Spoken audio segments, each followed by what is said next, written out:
Bapak Ibu sekalian yang berbahagia, di dalam WA saya dengan beliau Pak Ketua, saya tanya apa judul kita malam ini. Judulnya adalah kepemimpinan dalam Islam. Begitu Ketua ya? Baik. Jadi kalau bicara kepemimpinan dalam Islam ini memang agak-agak gimana gitu. Ini urusannya politik dalam Islam. Bapak Ibu, dalam sejarah kita tak boleh lupakan sejarah. Saya ingin lihatkan kepada Bapak Ibu, saya bentangkan sejarah, nilai sendirilah. Kita mulai dari sejarah baginda Nabi Muhammad SAW. Yang saya ambil bukan persoalan hidup Nabi, bukan. Tapi yang kita lihat, Nabi dalam urusan kepemimpinan itu contoh paling ideal, selesai. Tidak ada lagi yang lain. Karena kalau Nabi tidak dicontoh, siapa yang mau dicontoh? Itu satu tanda. Jadi Nabi adalah contoh kepemimpinan yang paling baik. Tidak ada lagi contoh yang lain. Apa karakter yang dimiliki oleh Nabi? Setidaknya ada 4. Satu, Nabi jujur. Yang kedua, Nabi amanah. Yang ketiga, Nabi mesti cerdas. Dan Nabi mesti pandai berkomunikasi. Dalam menyampaikan sesuatu, Nabi punya seni. Kita lihat karakter hadis Nabi. Nabi bicara dengan yang tua, Nabi hormat. Nabi bicara dengan yang sama, ya Abu Bakrin, dia panggil nama untuk menunjukkan keakraban. Nabi bicara dengan pemuda, ya ghulam, hei anak muda, kata Nabi. Tapi kalau Nabi bicara dengan anak yang kecil, ya bunayya, hei anakku, kata Nabi. Ini karakter komunikasi Nabi dengan siapapun. Tapi bagaimana karakter Nabi berkomunikasi dengan musuh? Kata Nabi, kalian ikut sembah Tuhan kami, kalau tidak kami perangi. Selesai. Coba bayangkan, Nabi berkomunikasi dengan musuh. Kata Nabi, kalian ini ada surat, sembahlah Tuhan yang satu. Kalau tidak kalian betul-betul dalam kejahiliahan, dalam kesesatan. Nabi mengajaknya begitu dia. Ini urusan akidah. Urusan akidah tidak boleh tumpang tindih. Besok kita sembah Tuhan kalian. Hari ini kalian sembah Tuhan kami, tak ada nego. Nabi Muhammad tidak punya nego dalam urusan akidah, tidak pernah. Sekalipun dengan musuh. Umar bin Khattab, Abu Bakrin Siddiq, justru Abu Bakar tidak pakai dia negosiasi. Nego-nego tidak pakai. Karakteristik kepemimpinan Nabi itu tidak ada namanya negosiasi dalam urusan akidah, sekalipun bersama dengan musuh. Ketika dalam penaklukan kota Mekah, di atas perbatasan Mekah itu, di sekeliling perbatasan kota Mekah itu, di atas bukit-bukit tuh nampak tuh Masjidil Haram itu. Apa kata Nabi? Kita mau ke sana kepada para sahabat. Kita mau taklukkan itu. Itu semua orang yang berada di Mekah melihat ke arah Nabi dengan para sahabat, langsung gemetaran itu. Abu Sufyan yang datang mewakili. Apa kata Abu Sufyan? Aku masuk Islam. Tapi jangan dijarah. Jangan dijarah. Apa yang jangan dijarah? Harta kepemilikanku jangan. Nabi kata kami tak butuh harta. Akhirnya Abu Sufyan di situ menyatakan keislamannya. Masuk Islam dia Abu Sufyan itu. Abu Sufyan itu pernah mengintip Nabi bersama Abu Jahal dan kawannya. Dan Abu Jahal pernah katakan kebenaran Islam, cuman Abu Jahal tak mau masuk Islam. Abu Jahal mengakui kebenaran Islam, cuma Abu Jahal gengsi masuk Islam. Nah, nanti kita lihatin karakter-karakter yang saya sampaikan ini. Dalam kepemimpinan manusia yang kelak, kata Nabi. Baik, Nabi dalam gaya kepemimpinannya ada satu hal yang harus diambil dari karakteristik Nabi. Adil, hukman wa adalan. Nabi bijaksana dan adil. Kata Nabi, kalau anakku yang mencuri, aku yang potong tangan. Ini kalau kita tarik ke sekarang, nih, kira-kira anaknya mencuri, dipotong tangannya atau diselamatkan? dibeli hukumnya. Coba bayangkan, itu manusia sekarang. Sekarang kalau kita kembalikan pada karakter jahiliyah, itu yang sekarang jauh lebih jahiliyah daripada yang jahiliyah dahulu itu. Kalau jahiliyah dulu nggak ngerti Islam, nggak tahu dia keadilan dan kebijaksanaan itu nggak ada bagi orang jahiliyah dulu. Baca karakternya jahiliyah, ada 19 karakter jahiliyah itu. Bagi orang jahiliyah dulu, yang kaya itu yang berkuasa. Maka kata Nabi ada 6 penyakit yang menjangkit pada penyakit umatku kelak di akhir zaman gitu. Kata Nabi salah satunya adalah orang yang suka menumpuk harta itu. Mesti konotasinya adalah itu negatif. Halal haram itu tidak jelas. Ya karena memang pada masanya tidak ada hukum halal haram pada masanya. Yang boleh berbuat yang kaya dan yang berkuasa. Dan pemimpin yang boleh jadi pemimpin harus punya harta, bukan karena kebijaksanaan. Kedatangan Abdul Muthalib dan generasinya itu merubah karakter suasana budaya pada masanya. Coba bayangkan. Jadi kebijaksanaannya Abdul Muthalib itu, kedatangan Abdul Muthalib itu merubah suasana budaya ketika itu. Apa budayanya? Budaya menjadi seorang pemimpin harus orang kaya. Tapi ketika itu Abdul Muthalib bukan orang kaya. Justru dianggap budak. Makanya namanya Abdul Muthalib itu bukan nama asli. Tapi budaknya Muthalib. Muthalib itu paman kontannya sendiri. Adik daripada bapaknya. Bapaknya meninggal. Anak ini dibawa oleh Muthalib ke Mekah. Sampai masuk gerbang Mekah. Apa kata pemimpin Quraisy pada yang lain itu? Ini dia budaknya Muthalib yang baru dibawa itu. Kata Abdul Muthalib, kata Muthalib, ini bukan budak, ini keponakan kontan saya. Di dalam sirah ada. Di dalam kitab Ar-Rahiq Al-Makhtub. Karangan Syekh Sofiur Rahman Al-Mubarakpuri. Atau bisa di dalam kitab Ibnu Ishaq atau Ibnu Hisham. Akhirnya apa yang terjadi?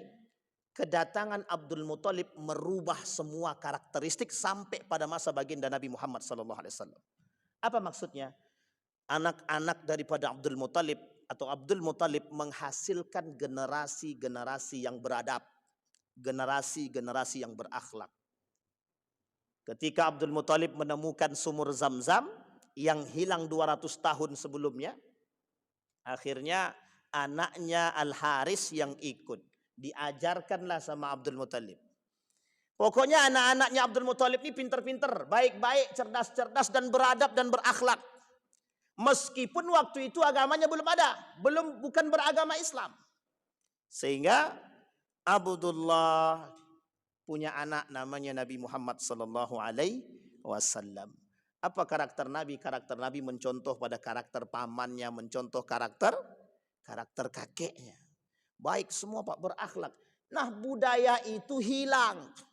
Yang tadinya yang kaya yang bakal berkuasa, yang tadinya yang kaya yang jadi pemimpin berubah. Pada masa Nabi sampai akhir kepemimpinan dinasti Utsmaniyah. Maaf, sampai kepemimpinan Al-Hasan. Itu sistem kepemimpinan semuanya berdasarkan musyawarah. Siapa yang paling warak dan bijaksana dia bakal jadi pemimpin. Termasuk salah satunya yang Umar bin Khattab tidak pernah bermimpi untuk menjadi seorang pemimpin, justru bisa jadi seorang pemimpin. Umar bin Khattab itu perlu Bapak Ibu tahu, Umar bin Khattab dalam pandangan kabilah-kabilah Quraisy itu Umar bin Khattab tidak dipandang. Tidak dipandang. Tapi Umar ini orang kuat. Hanya orang memandang kalau Umar ini kuat, itu saja. Sisanya tidak dipandang, kabilahnya nggak dipandang. Tapi kapan dipandang? Setelah Umar masuk ke dalam Islam. Sampai hadis Nabi mengatakan, hadis itu mengatakan Islam akan diperkuat salah satu di antara dua. Satu di antaranya Umar bin Khattab. Yang kedua Abu Lahab. Tapi akhirnya yang masuk Islam siapa? Umar bin Khattab. Semenjak Umar bin Khattab masuk Islam, turun surat. Apa nama surat yang turun? Al-Hijr. Ayat keberapa? 94. Tidak ada lagi istilah berdakwah dengan sembunyi-sembunyi. Fasda bima tu'mar wa a'rid anil musyrikin. Udah enggak saatnya kalian berdiam diri. Sekarang semuanya berdakwah. Kata Al-Quran. Lawan tuh orang-orang musyrik itu. Tapi tak disebutkan kafir di situ. Lawan orang-orang musyrik itu. Fasda bima tu'mar wa a'rid anil musyrikin. Lawan orang-orang musyrik. Umar masuk Islam. Umar masuk Islam, setelah itu diketoknya semua pintu-pintu tadi. Sekarang kita kembalikan. Nah, ketika Nabi Muhammad SAW meninggal, muncul banyak fitnah. Antara lain fitnahnya terhadap Abu Bakar Siddiq dan Umar bin Al-Khattab atas pengambil alihan kepemimpinan yang disebut dengan cara yang brutal atau yang disebut dengan rakus kekuasaan. Siapa yang mempopulerkan bahasa ini? Kelompok Syiah yang menginginkan Ali bin Abi Thalib menjadi pemimpin. Sudah digambarkan oleh para ulama dan dijelaskan dalam berbagai macam kitab tentang mengapa Abu Bakar. Dan Abu Bakar tidak pernah menyorongkan diri dia menjadi seorang pemimpin, melainkan permintaan daripada Umar bin Al-Khattab. Oleh Umar hanya Abu Bakar yang sangat mirip dengan Rasulullah, tidak ada yang lain. Tidak ada sifat Rasulullah, tidak ada satupun yang tidak dilakukan oleh Abu Bakar daripada Rasulullah itu sendiri. Maka kata Umar bin Khattab, yang mirip dengan Rasulullah itu cuma satu, Abu Bakar. Tidak ada satupun yang protes, Pak. Ini awal mula politik dalam Islam. Politiknya, sistem politik yang dibangun musyawarah, ini yang disebut dengan demokrasi yang baik. Demokrasi yang baik itu yang begini. Dan itu Allah sebutkan dalam Quran, ada suratnya namanya As-Surah. Itu artinya musyawarah. Berserikatlah, bermusyawarahlah. Silakan bermusyawarah. Baik. Nabi wafat. Politik pertama terbangun di Thaqifah Bani Sa'idah. Ini punya cerita sendiri, Pak. Saya tak sampaikan itu. Panjang ceritanya, Pak. Singkat cerita, naik Abu Bakar Siddiq. Dalam masa kepemimpinan Abu Bakar 2 tahun yang diperangi oleh Abu Bakar. Abu Bakar adalah pemimpin yang tegas, tidak pandang bulu. Satu, Abu Bakar ini tak pandang bulu sama sekali. Dia tak pandang siapapun. Kata Umar bin Khattab, ya Abu Bakrin, kita harus mengumpulkan Al-Quran. Kata Abu Bakar, Rasul tidak pernah buat, aku tak akan buat. Ini menunjukkan ketegasan Abu Bakar bahwa Umar bin Khattab, sekelas Umar bin Khattab yang keras pun bisa dilawan. Tapi kemudian dilembutkan oleh para sahabat yang lain. Jadi lembut dia, setelah lembut baru diterima pengumpulan Al-Quran. Apa bentuk kekerasan? Bukan kekerasan, ketegasan yang dimiliki oleh Abu Bakar. Semua yang murtad perangi, yang tidak bayar zakat perangi, yang nabi-nabi palsu perangi. 3. Program besar daripada Abu Bakar sebelum dia wafat adalah yang 3 tadi. Orang murtad, yang tidak bayar zakat, kemudian nabi palsu. Dihabisin semua. Islam menang. Tak lama kemudian Abu Bakar Siddiq meninggal dunia. Naik siapa? Masih disepakati oleh Muslim Muhajirin wal Ansar atas naiknya Umar bin Al-Khattab melalui pemilihan berdasarkan sahabat-sahabat Nabi yang masih hidup. Satu di antaranya Abu Musa Al-Asy'ari. Termasuk sahabat Nabi yang masih hidup, Ibnu Umar, anak daripada Umar bin Khattab. Anak daripada Umar tidak memilih bapak dia untuk menjadi pemimpin. Nanti begitu juga sebaliknya, Pak. Ini karakteristik nih. Nanti kita lihat, Pak, karakteristik pemimpin seperti mereka ini apa. Saya pernah ceritakan, Pak, dulu ada seorang Profesor Dr. Yunahar Ilyas pernah bercerita sama saya secara langsung. Ridwan, dia cerita sama saya. Dulu, gitu deh, kami pernah menyarankan kepada para anggota dewan yang duduk di atas sonono. Apa kata dia? Belilah buku Umar bin Khattab, pelajari dan baca.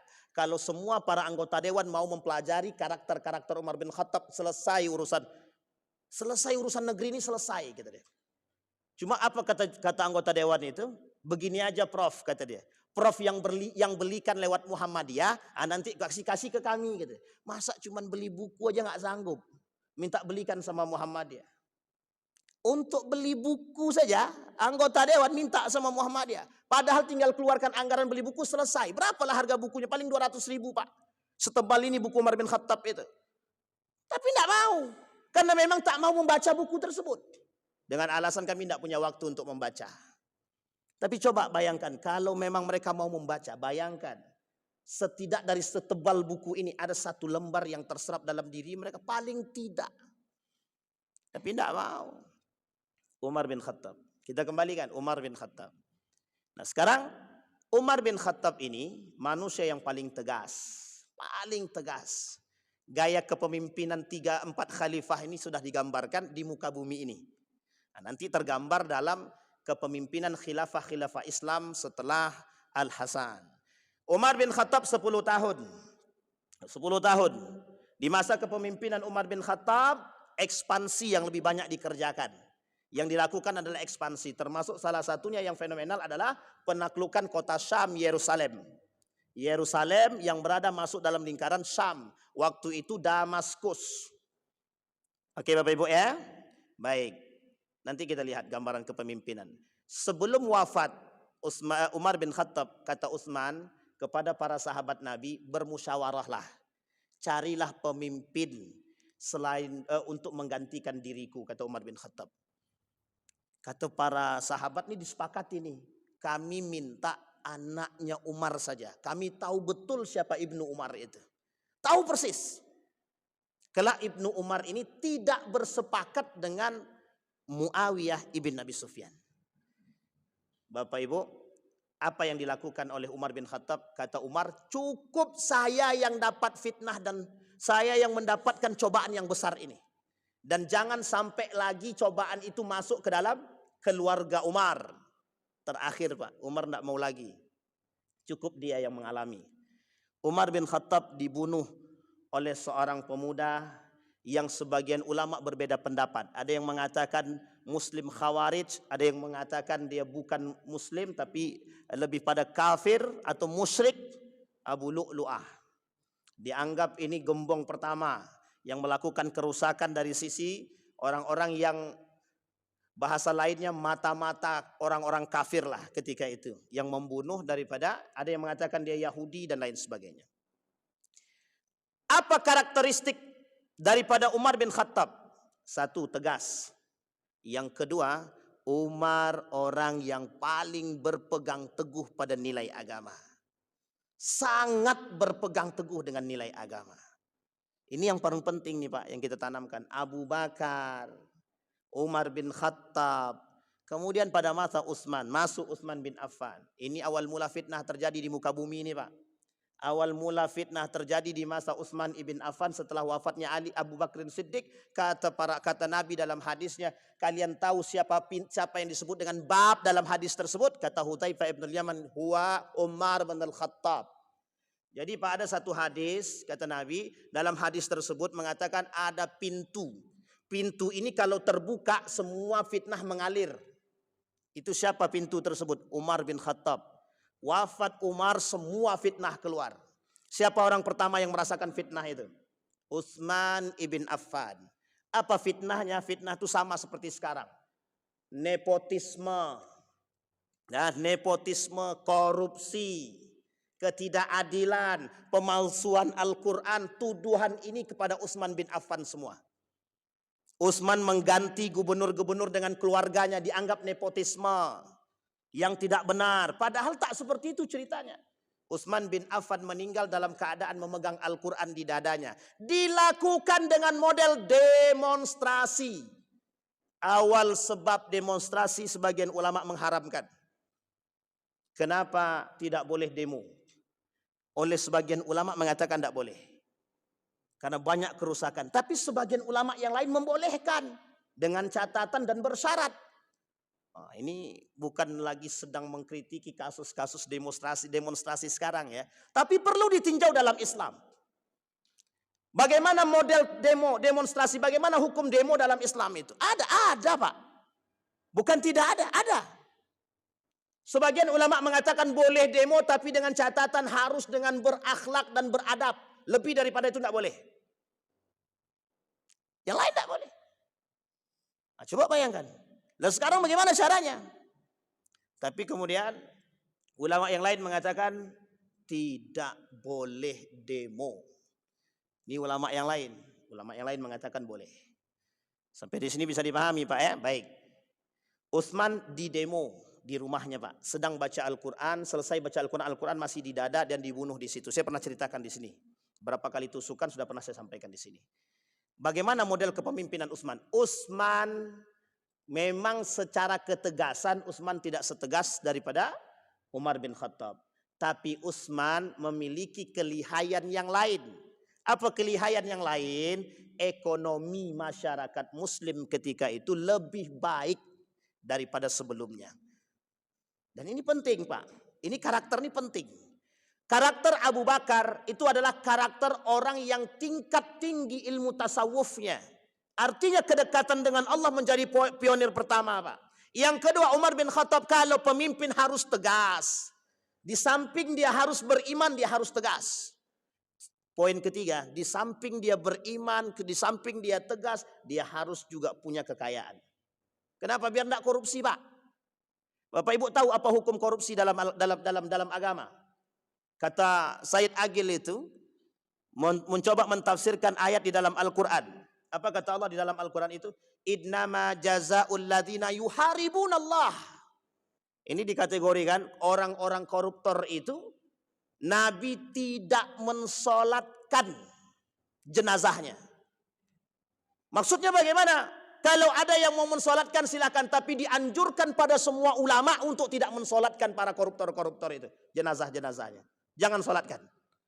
Karena kata Allah di dalam Al-Quran, au yunfauna minal ardi, dibuang dari bumi. Coba bayangkan, coba kalau yang kayak gini kita angkat.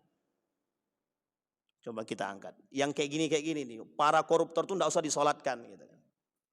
Pada masa Nabi Yusuf, orang kaya dimiskinkan, orang miskin dikayakan. Jadi ada ide dari salah seorang calon pemimpin. Bagaimana kalau koruptor itu dimiskinkan? Itu ide terbaik Pak, daripada dibunuh, dimiskinkan. Biar dia terasa bagaimana rasanya jadi manusia miskin itu. Orang miskin tidak beriman habis Pak. Orang miskin beriman itu yang mulia Pak. Jadi kalau hadis Nabi kita kaitkan, orang miskin pertama kali masuk surga itu kalau yang beriman. Kalau tidak beriman, tidak Pak. Paling cepat masuk neraka dia Pak. Ini nggak bisa dihisap, apa yang mau dihisap? Sudah jahat dia, tidak beriman, dia tidak perlu dihisap, masukkan aja langsung. Apa yang mau dihisap? Harta mau dihisap, tidak bisa, tidak ada. Nah, jangan salah Pak. Ini perlu dipahami karakteristik itu. Pada masa 3 kepemimpinan ini, mulai pada masa Abu Bakrin Siddiq, pada masa Umar bin Khattab, pada masa Utsman bin Affan, itu hadis Nabi berlaku Pak. Tidak satu pun orang yang menempatkan posisi kecuali orang yang paling berhak di situ. Nabi bilang dalam hadisnya, "Idza wusidal amru ila ghairi ahli fantadhiris sa'ah." Kalau kelak kata Nabi, kepemimpinan itu, sesuatu itu diberikan kepada orang yang bukan haknya, yang bukan ahlinya, maka tinggal tunggu saatnya. Maksudnya apa? Kalau orang tak layak berbicara, jangan berbicara. Merusak. Ahli ekonomi jangan berbicara ahli tentang kedokteran. Dan tanda-tanda kehancuran itu sudah nampak sekarang Pak. Tinggal kita umat muslim ini sadar apa tidak dengan tanda-tanda itu. Bagaimana kita mau sadar, kita nggak tahu tandanya Pak. Umat muslim harus cerdas, harus pintar. Di dalam Al-Quran dan hadis Nabi ada tanda dan karakter kehancuran satu negeri. Disebabkan oleh siapa? Yang pertama disebabkan oleh pemimpin yang zalim. Yang kedua, jika pemimpin kata Ibnu Khaldun sudah mengambil pajak dari rakyat, awal kehancuran satu negeri. Coba, itu Ibnu Khaldun bukan saya yang ngomong. Kata Umar bin Khattab, kalau pemimpinnya memperkaya diri, salah satu tanda kehancuran satu negeri. Coba, Pak. Itu yang ngomong Umar bin Khattab, bukan saya. Ibnu Khaldun boleh dibuka dalam kitabnya Al-Muqaddimah yang tebal banget itu. Baca di situ, Pak. Itu filsafatnya banyak, Pak. Bagus filsafat sosialnya itu. Kita baca, kita perlu, Pak. Biar kita tahu. Maka para pemimpin-pemimpin hari ini, kalau sebagian ulama bilang, mengapa pemimpin itu kok banyak yang melakukan kemaksiatan? Kata para ulama, sebagian cerminan rakyatnya, Pak. Kok bisa begitu, Pak, cerminan rakyatnya? Kata sebagian begitu. Apa maksudnya cerminan rakyatnya? Ya rakyat yang memilih kok. Kalian menentang korupsi, kalian menentang suap, tapi ketika pemimpin itu yang maju, dia main suap, kalian terima karena kalian suka. Coba bayangkan. Ini karakteristik, Pak. Jadi jangan salahkan. Sekarang tidak ada yang bisa kita salahkan, Pak. Siapapun tidak bisa kita salahkan. Siapa yang memilih para anggota dewan duduk di sana? Kita, Pak. Sekarang kita yang sakit hati dengan mereka. Dengan lisan mereka, dengan perbuatan mereka. Kita yang sakit hati. Dampak siapa? Kita yang buat, Pak. Artinya apa? Sekarang ini kita harus mencoba mengembalikan itu. Kalau kita umat muslim ini tidak gotong royong mengembalikan nilai Islam, selesai urusan kita, Pak. Ya kita tanggung sendiri. Sampai di sini bisa dipahami, Pak ya. Baik. Nah, sila.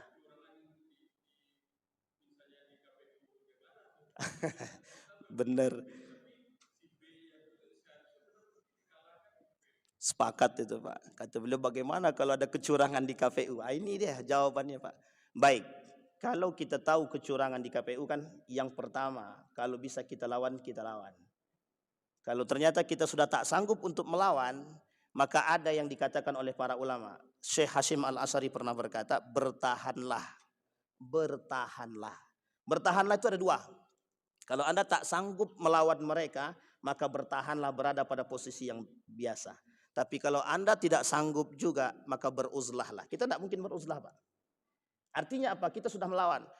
Ada satu cerita, Pak, yang sangat unik sekali. Ada seorang pemuda yang dikhianati dan disakiti oleh seorang panglima pada masa kepemimpinan dinasti Abbasiyah. Apa yang dilawan? Ini bukan soal kecurangan lagi. Apa kata dia? Malam hari dia bilang begini, sa'uhajimuhu fis salah. Aku akan panah dia, aku akan tembak dia dengan sholatku. Yang dikhawatirkan sekarang itu, bukan dikhawatirkan, yang dituntut dari umat muslim hari ini, serius bermunajat sama Allah, minta pemimpin.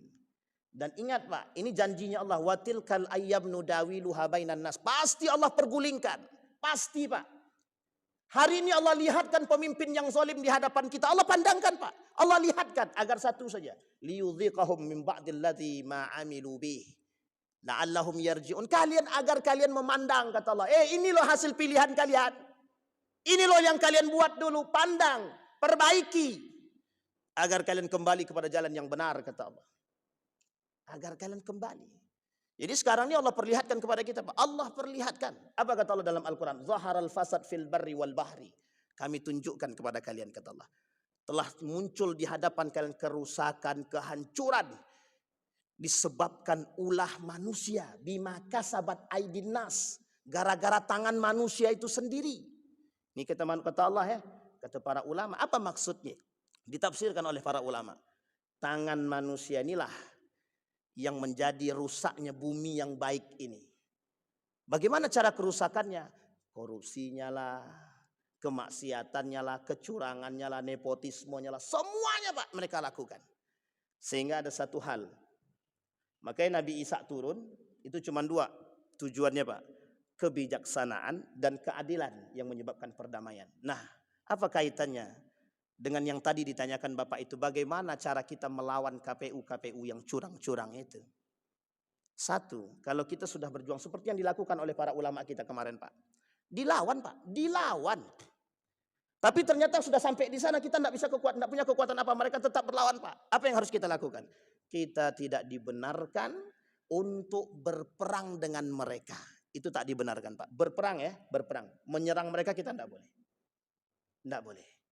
Maka kata guru saya pernah tanyakan pertanyaan yang sama kepada Profesor Dr. Haji Nahar Ilyas. Prof, apa yang harus kita lakukan? Apa kita harus melawan, turun ke jalan kemudian kita brutal? Jawaban beliau, itu bukan sifat orang-orang muslim. Nah, saya mengikut itu, Pak. Artinya apa? Saat yang kedua, katanya, bersabarlah, ada masanya, katanya. Kapan masanya? Tapi kok masanya nggak nampak-nampak sekarang nih, Pak? Tinggal tunggu. Pahami karakter-karakter tersebut.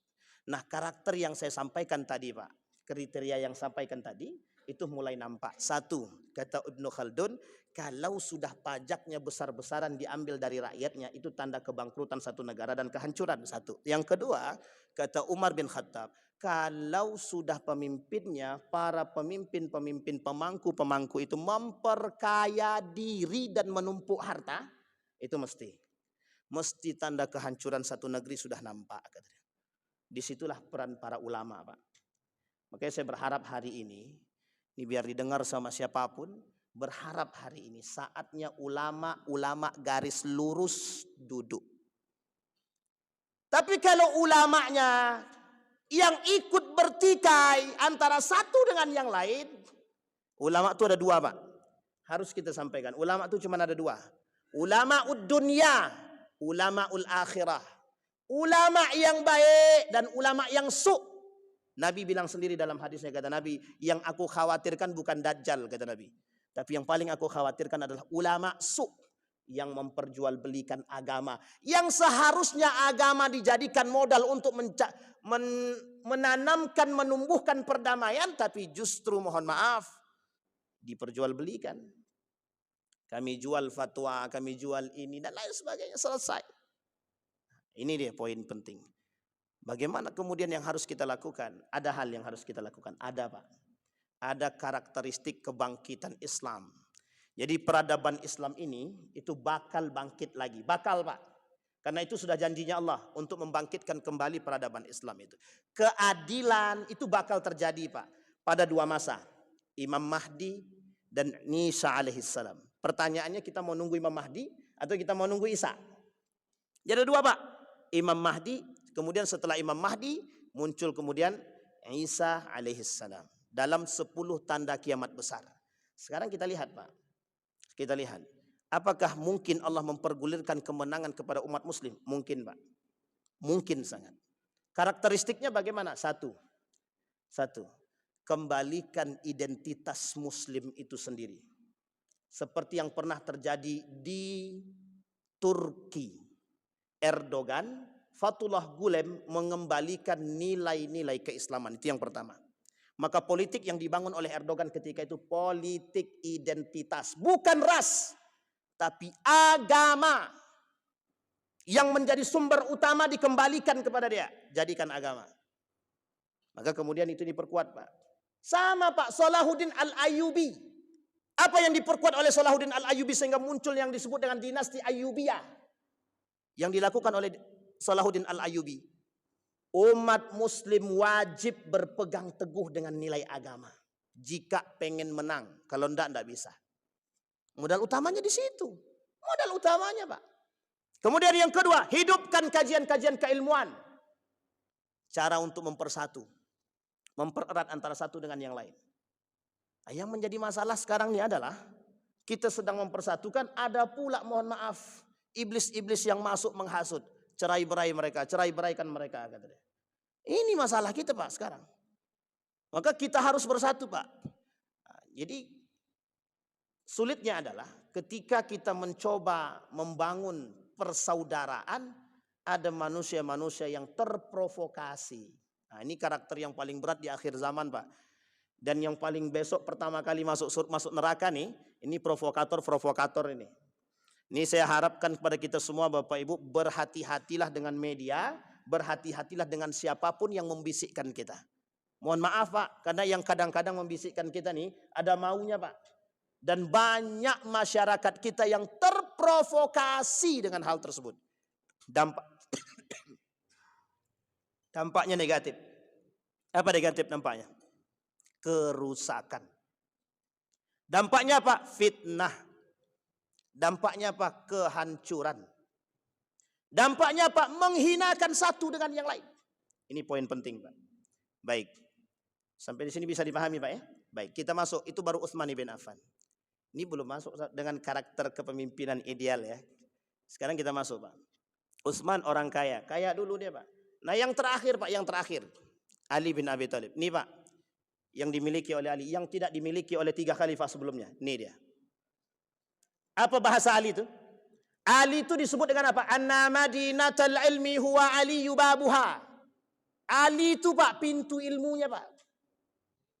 Sekarang pertanyaan saya adalah, kita gabung. Bagaimana cara kita menggabung keempat ini? Yang pertama, akidahnya harus kuat. Imannya harus kencang. Karakter seorang pemimpin, iman harus kuat dulu. Yang kedua, harus punya ketegasan. Atau bahasa lainnya, leadershipnya bagus. Mohon maaf Pak, mohon maaf. Kenapa perempuan, mohon maaf ya ibu jangan tersinggung. Kenapa perempuan tidak boleh jadi pemimpin? Karena perempuan pakai ini Pak. Pakai hati. Pakai hati. Jadi tegas itu penting Pak. Penting banget. Nabi tak pernah pandang bulu. Tidak pernah Pak. Umar bin Khattab tak pengen anaknya Pak jadi pemimpin. Tidak mau dia. Nanti lihat karakter Yazid ibn Muawiyah dan Muawiyah. Orang yang pertama yang melanggar janji dalam sistem kepemimpinan itu pada masa Muawiyah. Apa kata Muawiyah? Yang pantas jadi pemimpin anakku, Yazid ibn Muawiyah. Padahal musyawarahnya tidak begitu, Pak. Musyawarahnya, kata Al-Hasan, kalau nanti aku mati dan engkau sudah habis masa kepemimpinan, wahai Muawiyah, kembalikan kepada musyawarah. Sahabat Nabi masih ada yang hidup. Tapi setelah Al-Hasan meninggal diracun, Muawiyah pun habis masa kepemimpinan.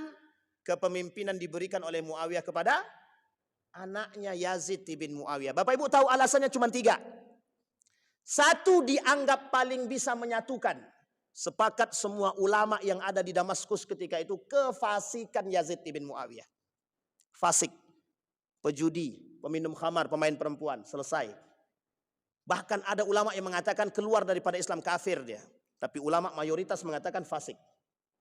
Yang kedua, Yazid bin Muawiyah zalim, dianggap oleh ayahnya baik.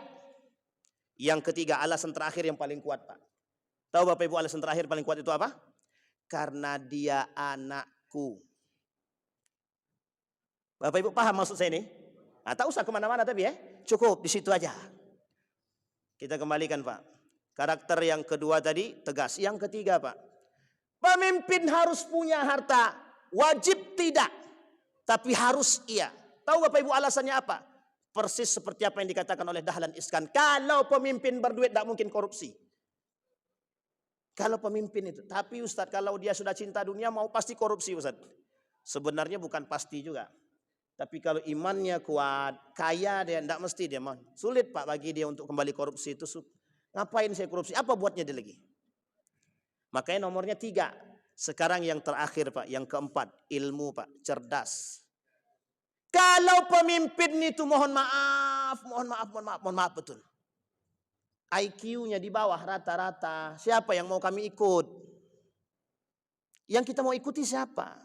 Nah sekarang Bapak Ibu perhatikan, mohon maaf perhatikan. Yang naik jadi pemimpin hari ini harus kaya, harus pintar atau harus beriman? Harus kaya, harus pintar atau harus beriman? Yang naik hari ini. Kan saya tidak mau mengatakan demikian. Bu, sekarang ini kita masanya jahiliyah sekarang. Saking jahiliyahnya sekarang daripada yang dulu, itu kita memperebutkan kursi bukan dengan iman. Bukan dengan cara yang sehat. Semua mengharamkan yang halal dan menghalalkan yang halal. Demi tempat duduk yang panas. Tidak ada artinya sama sekali, Pak. Sepanas apa sih kursi itu? Rupanya betul, Pak, panas benar. Yang pernah merasakan, yang belum pernah merasakan ya nggak akan kerasa, Pak. 4. Terakhir anak Nabi, Al-Hasan. Cuma 7 bulan. Anak daripada Ali bin Abi Thalib. Memimpin cuma 7 bulan. Diracun. Meninggalnya diracun. Bapak Ibu, kata Nabi, ini Nabi yang bilang bukan saya. Al-khilafatu min ba'di 30 sana. Setelah kepemimpinanku, kata Nabi, 30 tahun. Jadi selama 30 tahun ini masanya bagus. Setelah 30 tahun, kata Nabi, muncul yang disebut dengan mulkun adud, kepemimpinan yang zalim, diktator, otoriter. Dimulai pada masa siapa? Muawiyah bin Abi Sufyan. Meskipun tidak ada statement resmi yang mengatakan, tapi saya katakan, nepotisme pertama dalam sistem khalifah itu terjadi pada masa Muawiyah bin Abi Sufyan. Yang menunjuk langsung anaknya Yazid bin Muawiyah dan tidak mengembalikan sistem khilafah pada masa musyawarah. Jadi Bapak Ibu, berubahnya sistem musyawarah itu ditinggalkan kembali ke masa monarki. Kapan itu? Masa dinasti Umayyah. Perhatikan baik-baik. Muawiyah mengambil khalifah dengan cara paksa. Dinasti Umayyah dihancurkan oleh dinasti Abbasiyah dengan cara yang brutal. Dinasti Abbasiyah mengambil kekuasaan dari dinasti Umayyah dengan cara yang brutal. Oleh kemudian Mongol mengambil kerajaan dinasti Abbasiyah dengan cara yang brutal. Dinasti Andalusia hancur dengan cara yang brutal. Turki Utsmani hancur dengan cara yang brutal. Sekarang pertanyaannya adalah, kemana umat muslim dan bagaimana cara kita mengambil ibrah dari kebrutalan mereka yang merusak. Itu perang saudara semua, Pak. Perang saudara semua. Sekarang kita lihat, Pak, mengapa Islam itu berubah dari tahap ke tahap itu. Sekarang kita perhatikan. Pada masa dinasti Umayyah, ada pemimpin yang baik, ada pemimpin yang zalim. Rata-rata di akhir kepemimpinannya itu yang memimpin mesti yang zalim. Sehingga yang terjadi kemudian apa? Hancur Dinasti Abbasiyah, sebelum kepemimpinan yang zalim, semua kepemimpinan yang baik, termasuk Harun ar-Rasyid masa kejayaan Islam. Nanti di akhir Marwan itu, masa kepemimpinan Islam yang tidak baik, hancur Pak. Dinasti Turki Utsmani, kita langsung potong Turki Utsmani, tidak usah ke Andalusia, ke Mongol dan lain sebagainya. Kita langsung ke Turki Utsmani. Turki Utsmani sama. Terakhir yang baik pada masa Turki Utsmani Sultan Abdul Hamid II. Bawah setelah Abdul Hamid ada satu lagi, setelah anak Sultan Abdul Hamid ini baru ada satu lagi, anak daripada Sultan Abdul Hamid yang kedua. Di sini sudah mulai cinta terhadap dunia. Karakteristik semua ini Pak, mohon maaf, kita ambil langsung kita potong. Karakteristik ke semua ini, pemimpinnya cinta dunia, cinta harta. Sampai di sini paham Pak? Bisa dipahami Pak ya? Nah, sekarang Bapak Ibu tinggal cocokologi aja. Lihat aja. Kalau para pemimpin kita rakus dengan hartanya dan mereka semua seperti itu, maka itu yang kemudian menjadi persoalan kita hari ini. Maka Bapak Ibu, tugasnya kita semua mengingatkan semampu kita. Kalau kita tak mampu lagi mengingatkan mereka, doakan mereka. Kalau sudah kita berdoa kepada Allah, kita serahkan kepada Allah. Biar Allah yang ngurus langsung Pak. Nah, sekarang Bapak Ibu boleh lihat kejadian-kejadian itu, kita hanya bisa berdoa kepada Allah. Kita berharap dari kejadian-kejadian seperti ini, para anggota dewan bisa berpikir dengan cerdas dan jernih melalui hati dan ilmu dan iman mereka. Agar bisa melihat keadaan.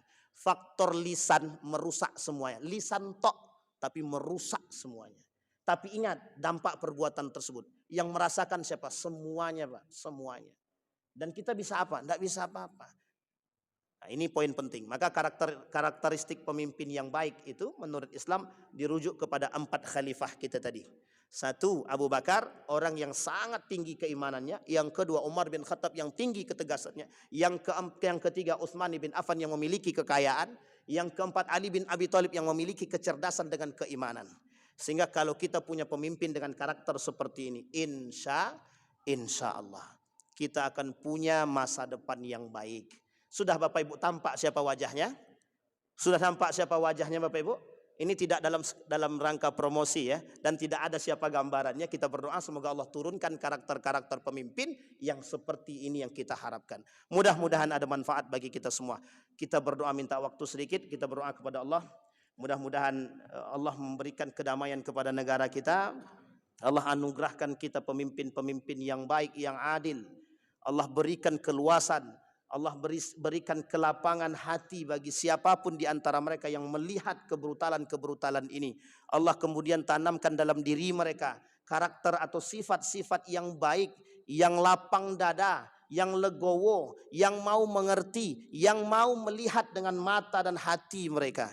Ya Allah, jadikan negara kami negara yang baik ya Allah, damai, aman ya Allah. Ya Allah, turunkan rahmat-Mu seluas-luasnya kepada kami ya Allah. Ya Allah, anugerahkan kami pemimpin-pemimpin yang hatinya dekat dengan-Mu ya Allah. Yang hatinya dan nuraninya ya Allah bisa terhindar ya Allah. Bisa terlihat ya Allah, melihat keadaan yang brutal ini ya Allah. Jauhkan mereka dari siasat-siasat syaitan untuk menghancurkan negeri ini ya Allah. Jauhkan kami ya Allah dari kebrutalan ini ya Allah. Jauhkan kami dari azab-Mu ya Allah. Jauhkan kami dari siksa-Mu ya Allah. Dekatkan kami kepadamu ya Allah. Berikan kedamaian dan keadilan kepada kami ya Allah, melalui pemimpin-pemimpin yang beriman, yang adil ya Allah. Rabbana atina fid dunya hasanah wa fil akhirati hasanah wa qina adzabannar. Walhamdulillahi rabbil alamin.